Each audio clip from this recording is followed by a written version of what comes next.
Well, welcome back to the press here on Captain Television. Well, we have seen some of the headlines making the wave, and about now is the time where we get to analyze some of the top headlines. And as always, I have a guest in the studio with me this morning. So I'll be talking to my guest in the person of Abdul Aziz Idris. He's a political analyst. Good morning, and thank you for joining me this morning. Good morning, Princess. Yes. You're welcome. All right. Okay, I'm sure you've seen some of the headlines making the waves. I think I would like to start with the president boasting about meeting the revenue target in August. In his words, he said, "Today I can stand here before you to brag. Nigeria is not borrowing. We've met our revenue target for the year, and we met it in August." Now, the president actually proudly declared that Nigeria achieved his full 2025 revenue target as early as August, with non-oil sector, I think that's the underlying word there, delivering the bulk of the proceed. Although they didn't really, I was trying to read further to see which non-oil sector actually gave that particular proceed. Now, as a result, he announced that the government will no longer borrow from domestic banks to fund its operation. But I guess at the end of the day, this is just English to Nigerians. What they want to see is how is it going to affect the common man, so that we say, okay, yes, okay, something really happened. Yeah. What are your thoughts there? Yes, for President to come out and tell us that yes, they have met a target of the year revenue is a welcome development in the first place. But here, what we are talking about is the target of the revenue, which is mostly, I'm sure, is all from oil sector. And the non-oil sector, I'm sure contribution is very minimal, but there's a need to improve it more so that the revenue target will even surpass what we are expecting. Nigeria has been having issues generating revenues all over years. The revenue is there, the resources are there, but the leakages under the revenue, that's why the problem are. But it should have been something that we have for long passed this level. If we can be able to meet our revenue target, there's no need for us to borrow, either locally or internationally. You understand? That will reduce the burden of borrowing from other countries or from other foreign organizations, whom you're going to pay heavily with high interest, and that when you borrow, it will not become an issue whereby even your next generations will have to be paying after you left, which is not good really.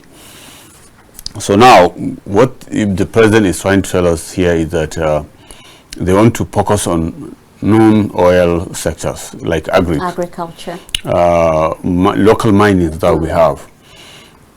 Really, there's a need for us to improve in that, because these are sectors that if we're given utmost attention, they could bring and yield more revenue, you understand, and we're going to produce what we needed in the country as far as, for example, food security and other sectors that are not necessarily agriculture.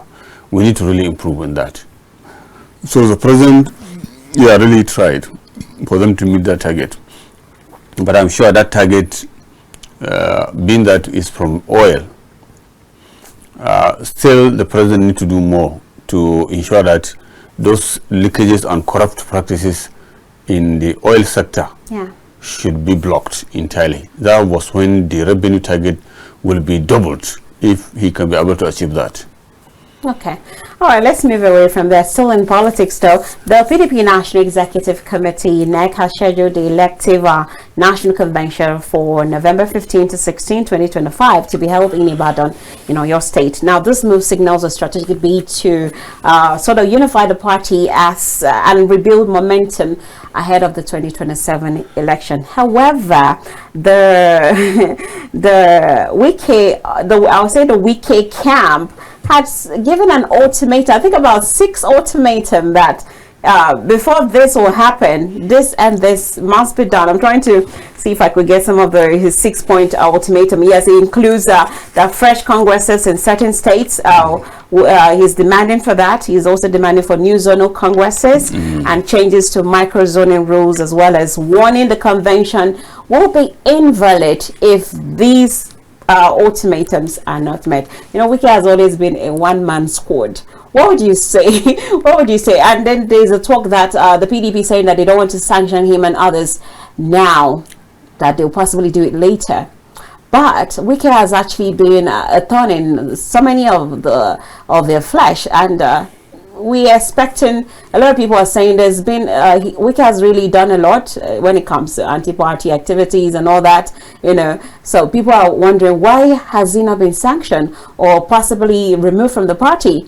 And now he's boldly given demands that for a convention to hold, that these ultimatums must be met. What do you think?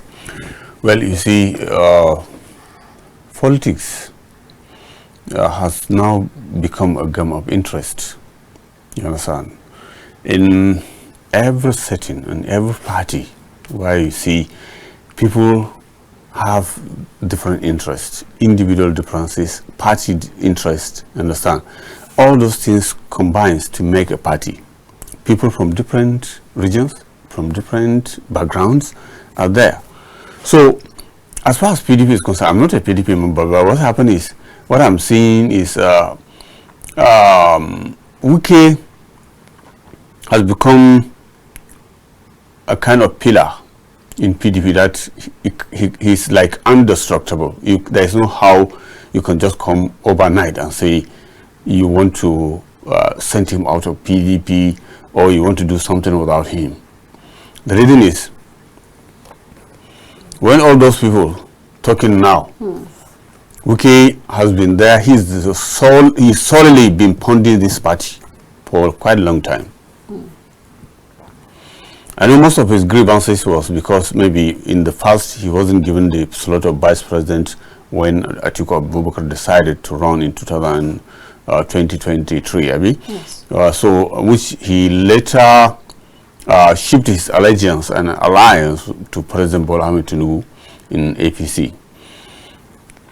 I didn't see that one as anti-party. What I see is that Wike is trying to redefine a new political move, whereby you can be in this party, but you can yet choose somebody who you think can deliver from another party. For even if he's in another party, you understand?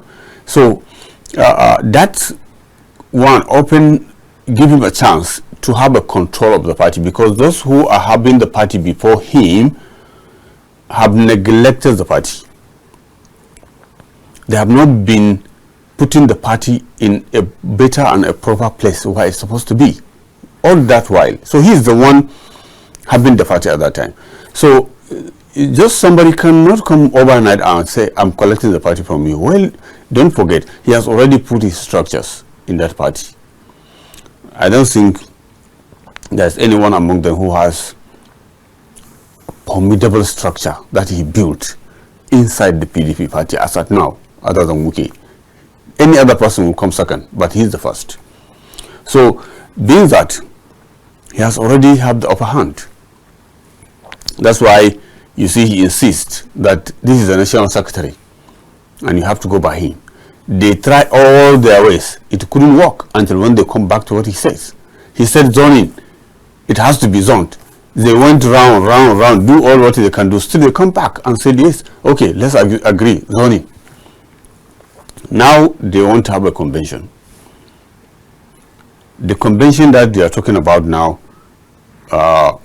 in Ibadan coming off, they need to meet those conditions he gave for peace training, because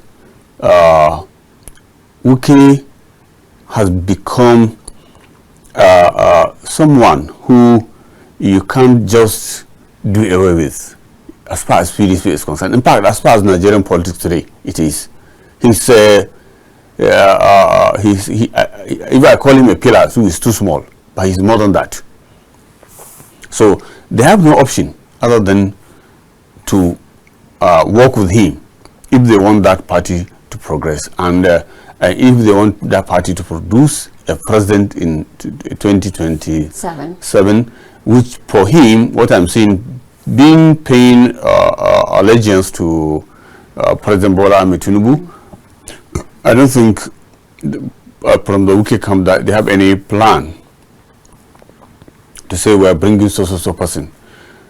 Whoever they want to come from PDP, definitely it has to be somebody that likely may not be able to even beat President Bola Ahmed Tinubu at present, and I couldn't see even one. If you say the UK himself that will pick the ticket, that would have been a different game. You understand? Yeah. Now, the PDP is trying to woo Peter Obi. They are trying to woo Jonathan. You understand? That's prostitution.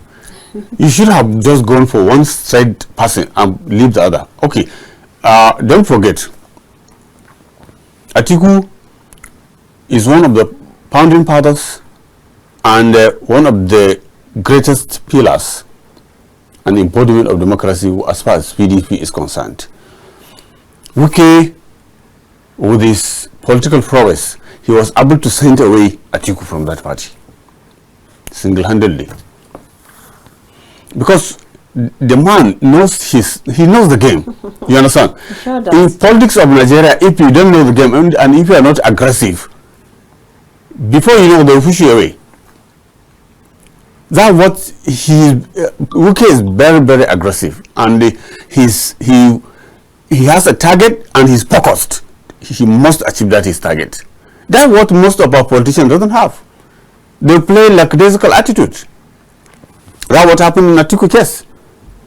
Somebody that has governors, he doesn't have any governor today. He has somebody that has members, senators, and all, he doesn't have anyone today. All of them have left him. Why? He need to ask himself a question there. So Atiku left. Now after Atiku left the party, this where the problem comes in. After he was able to also achieve the secretary chief of the party, say it has to be Anyanwu and whoever. Then now it comes to the matter of convention, because earlier on, they try all their ways to see that they have a convention, but the secretary is not there. Now all this has been they have passed that level, but what we are looking at today is how can PDP unite its members and also come off with a candidate in the coming 2027 election. It's going to be a great hurdle. It is, because the NEC has already called Wike's faction demands a blackmail, and in order for them to really prepare for the election 2027, they need to put their act in order. Because as far as democracy is concerned, we need strong opposition parties. That is what makes democracy. Now, with that in mind, and with what Wike and his faction are saying, and then the other part of the factions are saying they're not going to listen to him, how would they ensure that that everybody's interest is put into consideration to ensure that everybody's carried along under the umbrella and stand firm to match for the election 2027? What would you say? Yeah, the one thing I'm sure is that no one of them is ready to set aside his interest. Exactly. Personal interest always come first to politicians, and even in some instances, even party interest. That's right. That's the major problem here. Now, if the party itself is looking forward to ensure that they came up with a credible candidate and a credible convention, so there's a need for them to sit together with the Wike camp. All these raising eyebrows, saying we're not coward, we are not this or what, it won't work. I had the PDP governor's chairman, Bala Mohammed, was saying that they will not be taken to slaughterhouse. You are already in the slaughterhouse long ago. It is just not that they are noticing. That's the problem. Wike has been a kind of stumbling block for those who think they own PDP. And why he has his own interest, they have their own interest. You understand? Everybody is trying to protect his interest. I don't see anything wrong in Wike's moves, because when people neglect their duties, when people have betrayed their parties, when people have abandoned the party for other personal things somewhere else, and later they want to come and say they want to control the party, it's not going to work. Definitely, him that has been keeping that party at his fault, he has an interest. So definitely the best thing for them to do, if I'm not here to advise them, but one thing is, if they want to bring up the party again as one formidable force, opposition party or opposition force, definitely they have to unite. They have to sit with UK. They have to understand each other, and they have to look at everybody's interest. It cannot be win-win. It can be win here, lose here, win here, lose here. If both of them agreed in terms, yes, PDP can still come off. But yet, their problem they are going to face in 2027 is that having a credible candidate that can challenge to stand with Bola Ahmed Tinubu in 2027. It is a very, very big task. For example, now Jonathan is still insisting for not contesting. Even if he assumed to contest, he was convinced. I doubt him winning President Bola Ahmed Tinubu, because incumbency matters too. I know him too, he has incumbency when he was ousted, but yet President Bola Ahmed Tinubu performed far better than Goodluck Jonathan. There are a lot of things he did infrastructurally. People are undermining his achievements when it comes to infrastructure. He is doing well, but it's just that there's one thing that why Nigerians cannot see what President Bola Ahmed Tinubu is doing in terms of infrastructure. There are a lot of calls, I know. The sin that the government commits by removing subsidy right from onset on that is why a lot of people would definitely disagree with you, because during the Goodluck's Jonathan time, I remember a bag of rice was selling for 8,000, if I'm not mistaken, and we're buying petrol for I think 147 or thereabouts. So just this alone, people will totally disagree. But that's I understand where you're coming from, though. But at the end of the day, I think for Nigerians, change is what they can feel, from the at your home, being able to afford to have a purchasing power. I think that's what every Nigerian would want at the end of the day. All right, let's move away from that. Let's talk a bit on education. Well, the federal government has transitioned the West African Senior School Certificate Examination, that's WASC, to a computer-based testing, that's a CBT format. It's enhanced assessment credibility and curb menace. So I ask myself, is Nigeria ready for a CBT work exam in this country, considering where we are, considering that we've not even been able to attain 24-hour electricity? Then we are talking about students in remote and under-resourced areas. How are they going to cope with this? What are your thoughts on that? Although a lot of people have come out to say that, oh, no, this is totally unacceptable. What are your thoughts on that? Yes, to me, we have to come of age. At least we're growing.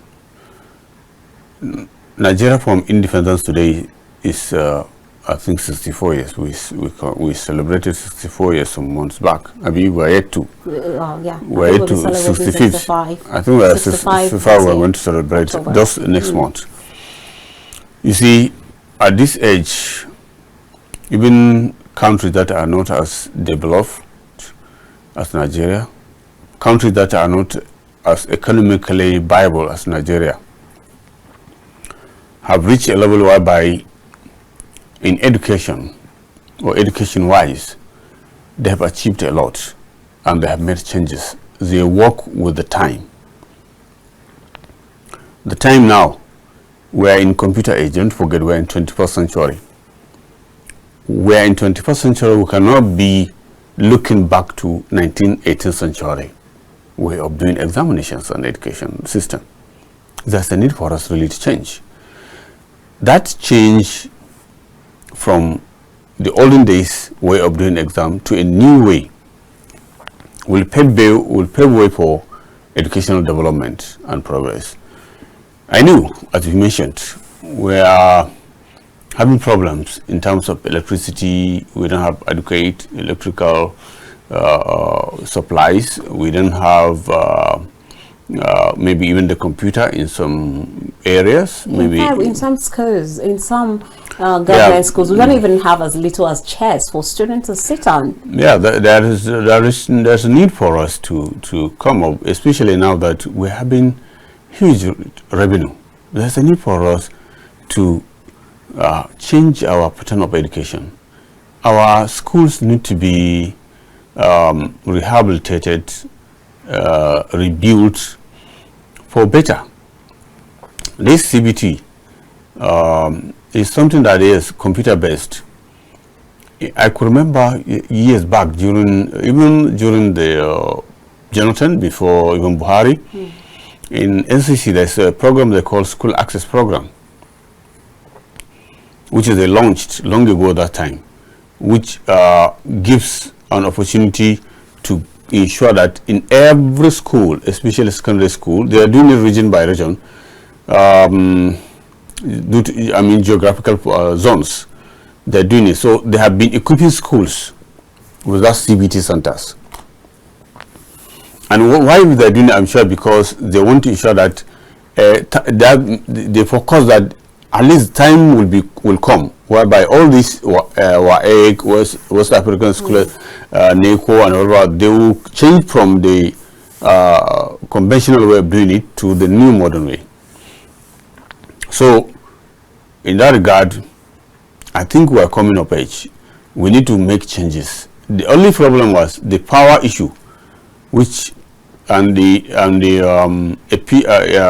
adequate supplies of the computers in schools is what we are going to look, and how to prevent theft, because I could remember many schools that were given that kind of school access program. Some of them, they were theft. That's People right. used to break the ceiling, come in, cut away all the computers and whatever. So there's a need to put proper security gadgets, secure the place very well, put this the computers in all over, you understand, then ensure that not necessarily electricity. There must be, now we are advancing. If you look, people are moving towards solar system now. Yes. Which is very, very is paying. What I mean is becoming more viable than even the NEPA itself. So all those centers, if they can be equipped with the computers, give them all the solar energy needed, back it up with inverter, and so on and so forth. So I'm sure they can be able to do it. It's achievable. It's nothing wrong with it. The only thing was, if, for example, this area having problem, they can be moved to another area within the catchment to have the exams. Our children should have a better education. What we are expecting is the kind of education we received earlier, those years, 40, 50, 60 years, there should be change now. The curriculum has to change. The pattern of teaching, there's a need for it to change. And likewise now, since we're in computer age, we have to ensure that even at home, we get computer for our children, the one that at least, even if it's desktop, let them start getting familiarity with it, so that before they even go to school, there's a computer, they know how to operate it. It will help them. So the CBT system, if applied, I'm sure it will help a lot in moving Nigeria's education forward. All right, thank you very much. Well, you know that this conversation cannot begin and end without you at home watching, being a part of the conversation. So if you want to react to any of the headlines this morning, feel free and call the studio number. I'm sure it's displayed on the screen at about now. Call us, let's hear from you. Freely react to any of the stories you heard on the newspaper this morning. And when you do call, please do us a favor, try to turn down the volume of your TV set, or better still, walk away from it. Tell us your name and where you're calling us from to be part of the conversation this morning. So feel free to call. We have about 25 minutes more on the clock to wrap the program up. All right, so I've been here with Mr. Idris. He is a political analyst, and he has been doing justice to some of the newspaper headlines we've seen this morning. Let's take this caller. Hello, good morning to you. Good morning, how are you? I'm well, thank you. What's your name? Where are you calling us from? I'm calling it from Delta State, Egugugaga Isaac. Thank you for joining. You're welcome. I want to commend this your public analyst. He's one of the best I've listened to in this period. Congratulations, sir. Thank you. They are fighting Wiki. I don't know. The man is doing what is best for him to do as a politician. He cannot just leave his guy on ground and allow himself to be pulled down. After building the party, all the articles will just come scatter and leave. It's not done anywhere. So I want to commend his political sagacity, and he should continue with what he's doing.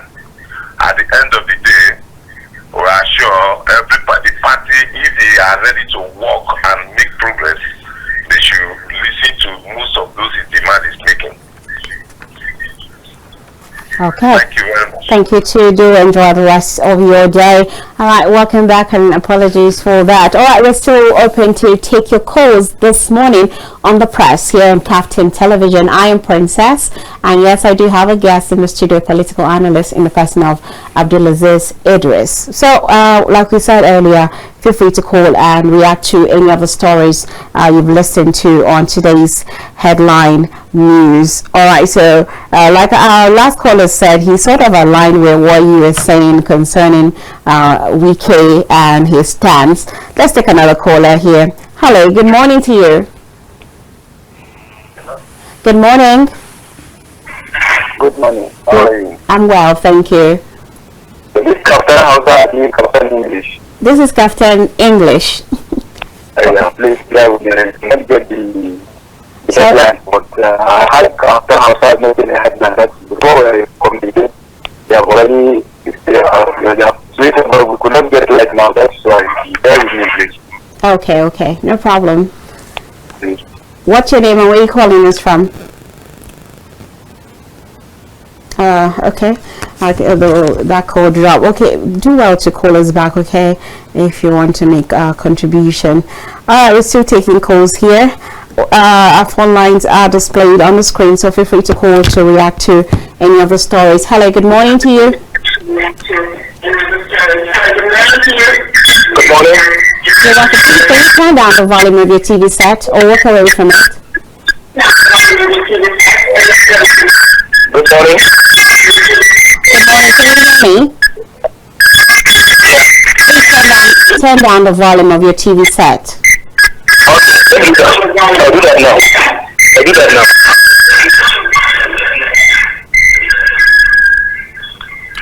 Okay, what's your name and where are you calling us from? Good morning once again. I'm Shoyamo Tanko, calling from Abeokuta, Ogun State. Alright, thank you for joining us. Yeah. Well, I just want to appreciate your guest speaker, your guest analyst. He spoke very well. He spoke my mind. Okay. These are the kind of people who want to hear from them, not just my mourners. They have captured the whole trouble for him. He did very well on them. So I salute him.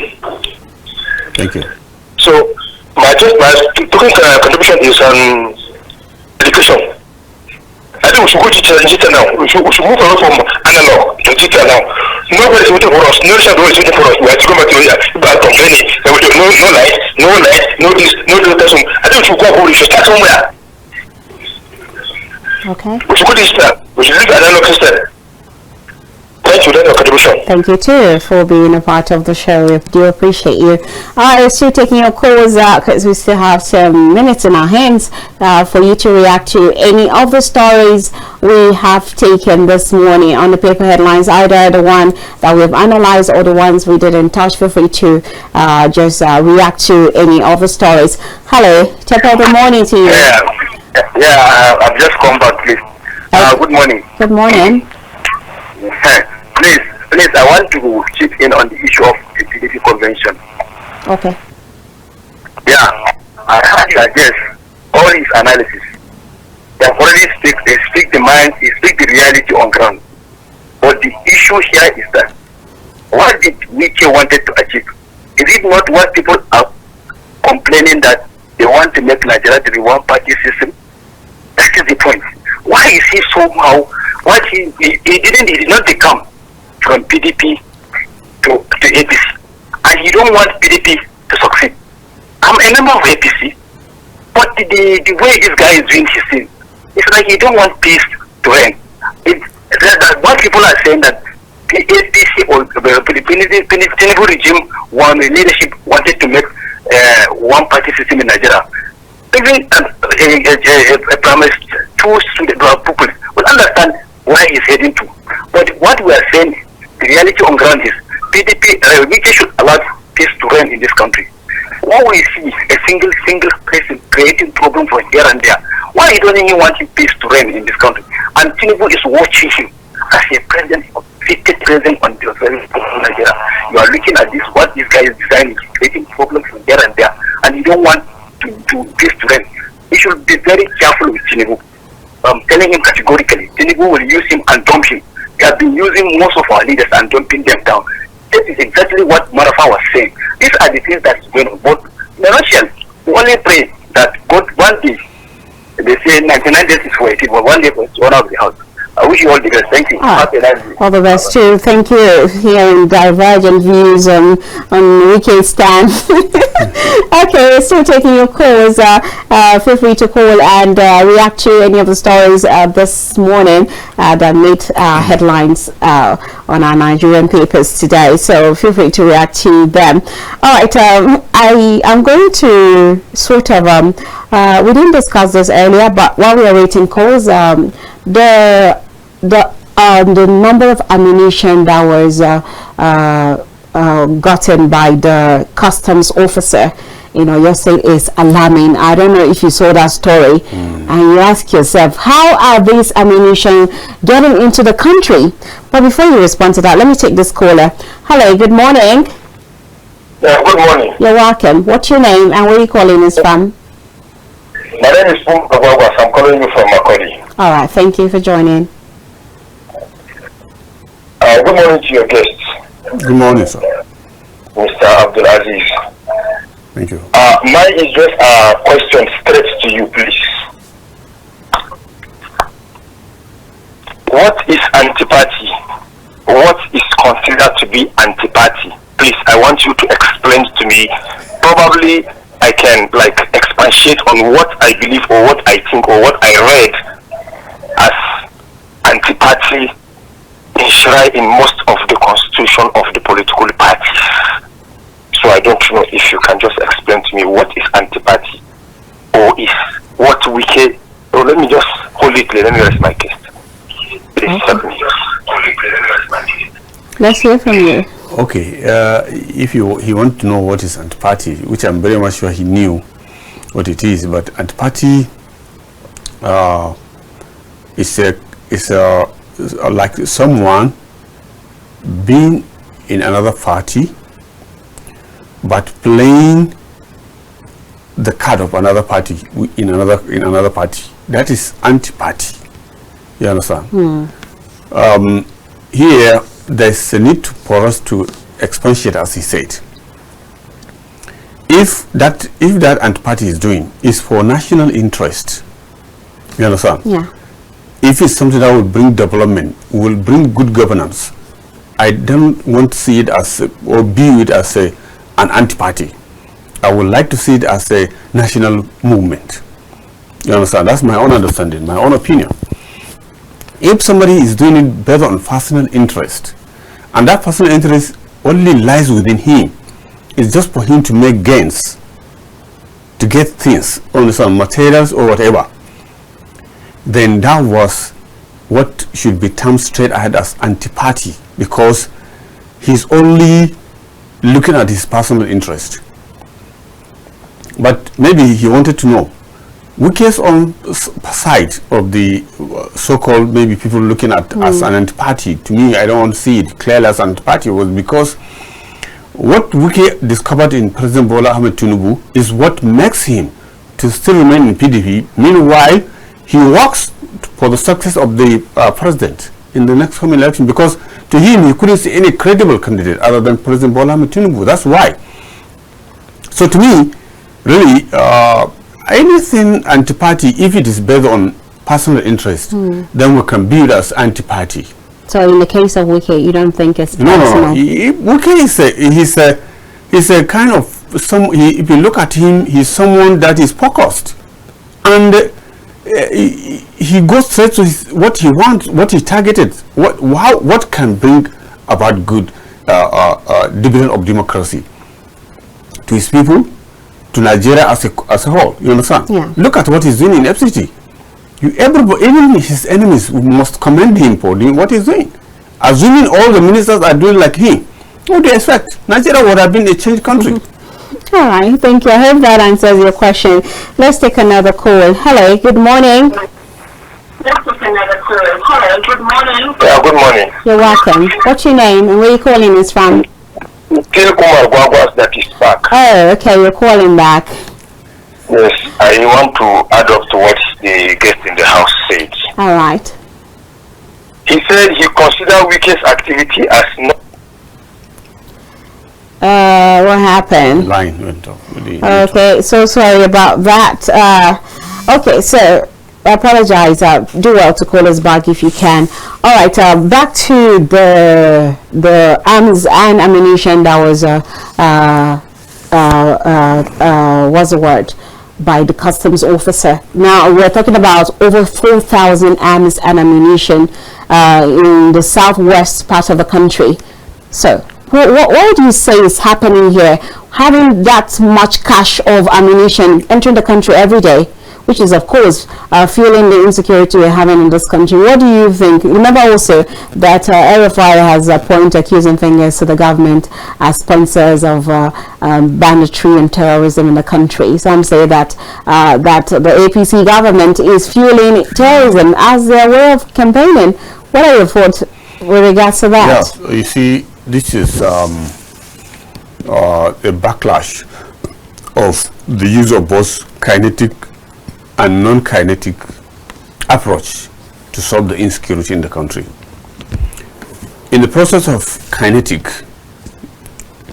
all you need to do was you categorize these people as terrorists, you understand, and you go for them just for the kill. But when you want to apply non-kinetic, that's where a process must come up. A process must come up whereby you engage bandits, terrorists in peaceful discussions. How do we get peace? They will come with their terms, definitely. And by the time you make their terms, maybe in their demand they ask for money, or they ask for kind of sort of settlement, or they want an area to be handed over to them or something like, then the state is losing its power.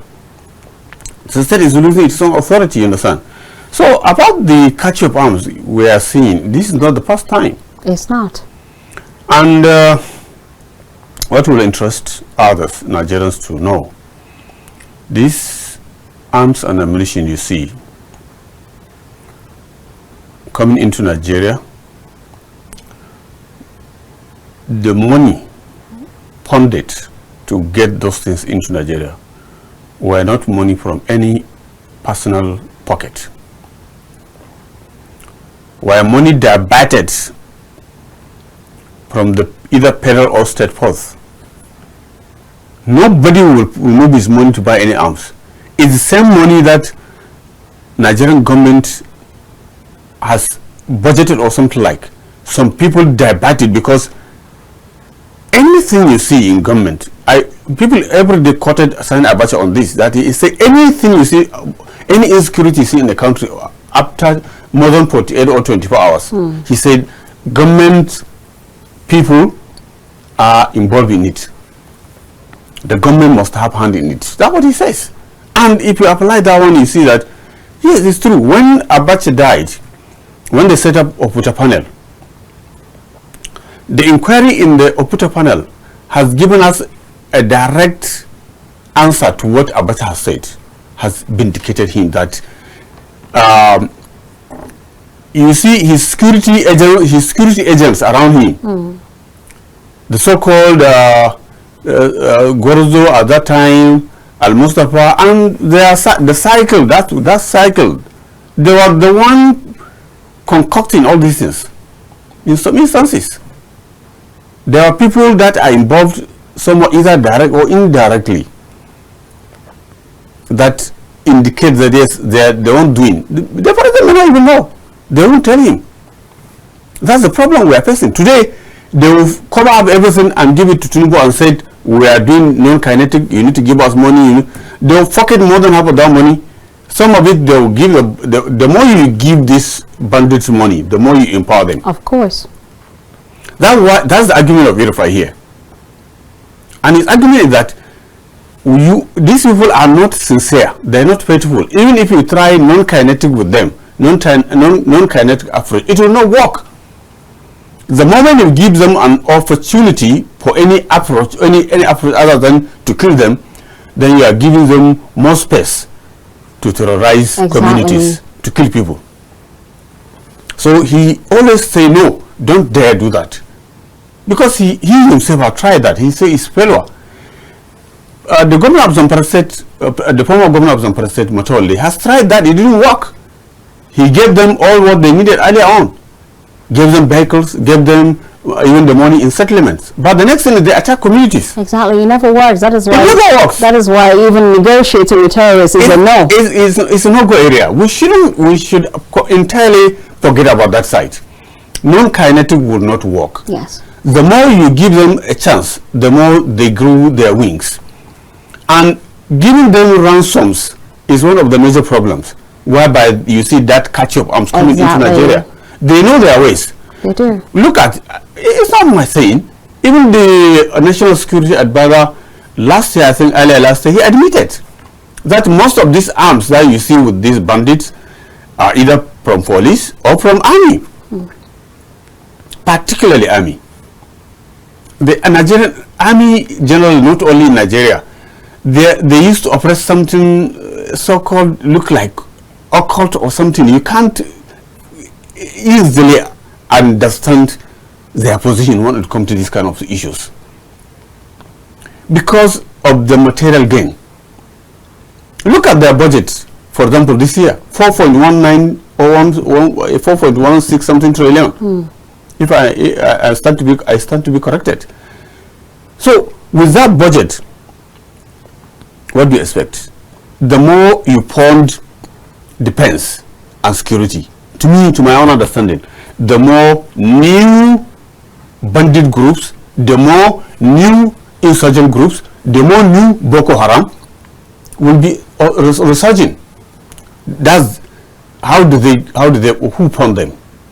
Who fund these guys? Do you know that these Boko Haram people that were so-called Boko Haram repentants, do you know that the most majority of them, they are back to camp in the Boko Haram, Sabisa, Boko and other places? Why? It's because they have been paid lucratively. Then the government intervention, as in you are now repentant, we'll give you skill, we'll give you some allowances. No, it's not paying them. If here they're paying them maybe like say 50,000, they are paying them 400,000, 300,000. Will you stay? You have a gun, you have everything, and you can attack anybody you want to attack. You can carry anybody's wife or daughter and go with it to bush and just be doing what you want to do.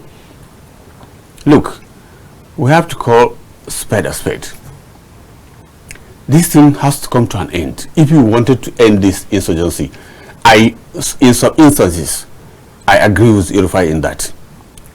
Kinetic is the only option. These people, they can be targeted, they can be gotten, they know where they are. The army has the geographical sketch, they know the terrain by now, we understand. They have all they own the sky. They can use what do you call this today, Google and whatever. Yes, we are advanced. Yes. But what was surprising was sometimes instead of bombing where the bandits are, they ended up bombing a village. and they'll say it's a mistake.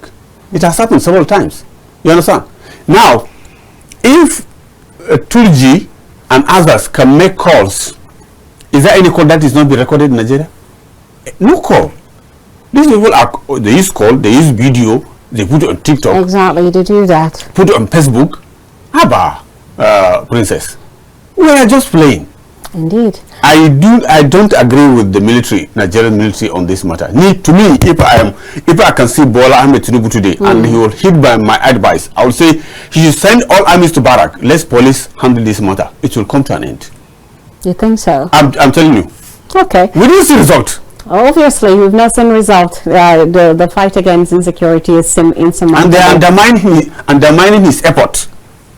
To me, that's what I understand.